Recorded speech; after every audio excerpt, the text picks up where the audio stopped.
Hi friends, आपका अपने YouTube channel फसल फार्मर्स तक में आपका स्वागत है। यदि आप चैनल पर न हो, चैनल को सब्सक्राइब जरूर कीजिए। आज अपन देखेंगे अप्रैल के महीने में कौन सी सब्जी वर्गीय फसल लगाएं कि किसान भाइयों को उत्पादन उत्पादन के साथ साथ मंडी भाव अच्छा मिले। अप्रैल के महीने में से कौन सी सब्जी वर्गीय फसल लगाएं जहाँ एक तरफ गर्मियों के मौसम या विपरीत मौसम के बावजूद उत्पादन अच्छा निकले और मंडी भाव अच्छा मिले। किसान भाइयों, सब्जी वर्गीय फसलें एवं अन्य फसल की जानकारी इस चैनल के माध्यम से किसानों तक पहुंचाते रहते हैं। यदि आपने अभी तक चैनल को सब्सक्राइब नहीं किया, चैनल को सब्सक्राइब जरूर करें, क्योंकि आने वाले समय में इसी जानकारी आप तक पहुंचती रहे। और किसी फसल का उत्पादन उसकी वैरायटी के ऊपर निर्भर करता है। तो इसमें वैरायटी की भी अपन बात करेंगे, कौन से आप अच्छी से अच्छी वैरायटी लगाएं। किसान भाइयों की एक बड़ी समस्या रहती है कि वो कहीं से भी जानकारी ले लेते हैं और बगैर सोचे समझे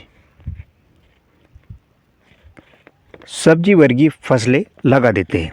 ना तो खेत की तैयारी करते हैं, उस सब्जी वर्गीय फसल लगा देने के बाद किसान भाइयों को मुनाफा नहीं मिलता है। हमारे देश में यदि 100 किसान ने सब्जियां लगाई है तो उसमें से 20% किसान ही मुनाफा निकाल पाते हैं और बाकी किसान लागत भी नहीं निकाल पाते हैं। और कुछ किसान ना तो अच्छा भाव ले पाते हैं, नहीं शानदार उत्पादन। तो अपन ये भी देख क्या कारण है ऐसा। रबी फसलों की कटाई और खरीफ सीजन से पहले कुछ महीने बीच में खाली बच जाते हैं, जिसे जायद सीजन भी कहते हैं। इस दौरान कई दलहनी और तिलहनी फसलों बोई जा सकती है, जो धान मक्का की खेती पहले से ही तैयार हो जाती है। जायद सीजन विशेष सब्जी फसलें बोई जाती है। इसके अलावा कई लोग मिट्टी की उपजाऊ शक्ति बढ़ाने के लिए जायद सीजन में ढैंचा, लोबिया, मूंग की खेती भी करते हैं। इससे मिट्टी का नाइट्रोजन स्तर बढ़ता है, तो इससे एक उर्वरा शक्ति बढ़ती है। तो अपन सब्जी वर्गीय फसलें की बात करेंगे तो कौन कौन सी सब्जी वर्गीय ऐसी फसलें हैं जो किसान भाई को अच्छा मुनाफा दे।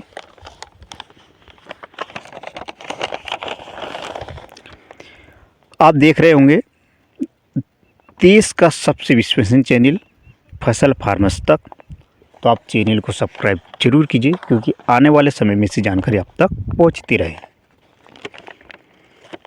रबी फसलों की कटाई के बाद सबसे पहले खेत में गहरी जुताई करें, खेत तैयार कर ले। जायद सीजन पहले बोने से मिट्टी की जांच अवश्य करवा ले। इससे सही मात्रा खाद की उर्वरक प्रयोग सहूलियत मिल जाएगी, अनावश्यक खर्चों से राहत मिलेगी। हर फसल में सीजन के बाद मिट्टी की जांच जरूर करवाएं, कमियों का पता लगे और कौन कौन से पोषक तत्व उसमें पहले से है तो अपने को वो पोषक तत्व देने की आवश्यकता नहीं है। जो कमी है उसी पोषक तत्व किसान भाई देंगे, तो किसान भाइयों को एक लागत भी कम आएगी। वो किसान भाई खेत की तैयारी करते समय यदि सब्जी वर्गीय फसल में कामयाब होना है किसान भाइयों को, सबसे पहले आपको गोबर की खाद, गहरी जुताई के बाद गोबर की खाद डालें। कम से कम प्रति एकड़ 2 ट्राली गोबर की खाद आप डालें। आप कंपोस्ट खाद का भी यूज कर सकते हैं। और इसके बाद अपने को रासायनिक खाद का भी यूज करना है। ये पर्याप्त तो नहीं होता, क्योंकि सब्जी वर्गीय फसल है। 50 kg यानी कि 100 kg के लगभग प्रति एकड़ एसएसपी सिंगल सुपर फॉस्फेट डालें। इसका आप छिड़काव कर सकते हैं बुआई से पहले। 20 kg डीएपी और 20 kg एमओपी। यदि नेमाटोड की समस्या आपके खेत में है या दीमक की समस्या आपके खेत में रहती है तो आप कार्बोफ्यूरान बेसल डोज में दें। 500 ग्राम प्रति एकड़ के हिसाब से डीएपी के साथ छिड़काव कर दे।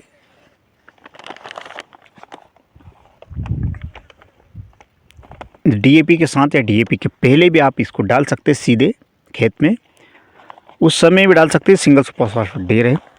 तो ये क्या दीमक लगने वाले कीड़े जो है जड़ से समाप्त हो जाएंगे। अप्रैल के महीने में किसान भाई सब्जी फसलों की खेती कर सकते हैं। यहाँ लौकी, भिंडी, करेला, तोरई, बैगन खेती के लिए अनुकूल मौसम है। मौसम मार्च से जायद सीजन बचाने के लिए किसान पॉली हाउस, ग्रीन हाउस या टर्नल का इंतजाम कर सकते हैं। इस संरक्षित ढांचे को स्थापना के लिए सरकार किसानों को सब्सिडी भी देती है। यदि पॉली हाउस आप यूज करना चाहते हो तो किसानों को इसमें सब्सिडी भी मिलती है। तो किसान भाइयों, यदि आप भिंडी लगाते हैं तो जो जनवरी या फरवरी में भिंडी लगी है वो इस समय ख़त्म होने के कगार पे है। तो आपको इस समय जो भिंडियाँ है, अभी जो भिंडी का रेट है 50 केजी थोक में मिल रही है, तो आपको उस समय भी भाव अच्छा मिलेगा भिंडी का। जब मार्केट में डिमांड अधिक होती है तो सप्लाई कम रहेगी तो सब्जी के भाव अधिक मिलेंगे। डिमांड सप्लाई का एक रूल है। जब मार्केट में सप्लाई अधिक रहती है तो लेकिन डिमांड कम रहेगी तो सब्जी के भाव कम मिलेंगे।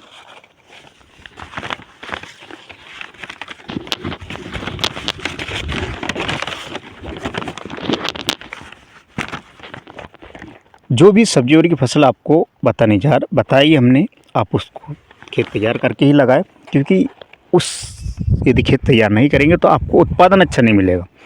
उस सब्जी वर्ग की फसलें दीमक की समस्या है, तो जैसे मैंने आपको बताया कार्बोफ्यूरान। वो किसान भाइयों, आप इसमें हरी प्याज भी लगा सकते हैं। हरी प्याज लगाए और मोड़ली बना के आप बेच सकते हैं। फूल गोभी, पत्ता गोभी लगाए, इसका काफ़ी अच्छा भाव मिलता है। फूल गोभी या पत्ता गोभी वही किसान भाई लगाएं, सिंचाई की पर्याप्त व्यवस्था हो और स्प्रे शेड्यूल इसमें काफ़ी अच्छा रखना पड़ता है, क्योंकि स्प्रे यदि किसान भाइयों नहीं किया तो इसमें कीट अधिक लगते, फसल चौपट भी हो सकती है। भिंडी जनवरी फरवरी में लगाई गई भिंडी, जिसमें मैंने आपको बताया उत्पादन कम हो गया उसका, जो जनवरी फरवरी में लगाई गई, तो आपको इस समय भिंडी लगाएंगे तो बाजार भाव भी अच्छा मिलेगा। कम से कम 50 केजी थोक भाव चल रहे। बैगन साल भर चलता है तो आप बैगन भी लगा सकते हैं। और मिर्ची लगाए, मिर्ची यदि आपने इस समय लगाई है तो आपको दिसंबर तक इसका उत्पादन मिलेगा और काफ़ी अच्छा मिलेगा। और अपन देख रहे हैं कि काफ़ी अच्छा मंडी भाव मिर्ची का हर साल पूरे साल बना रहता है। बैगन यदि आपको लगाना है तो NBH 13 F1 नाथ सीड्स के नाम से, उत्कल VNR सीड्स के नाम से आता है। वैसे तो बाज़ार में काफ़ी किस्में हैं मिलती है। आज मैं आपको उन किस्मों के बारे में बता रहा हूँ जो आपको उत्पादन अच्छा रहे और किसान भाई एक्सपीरियंस के हिसाब से बता रहा हूँ।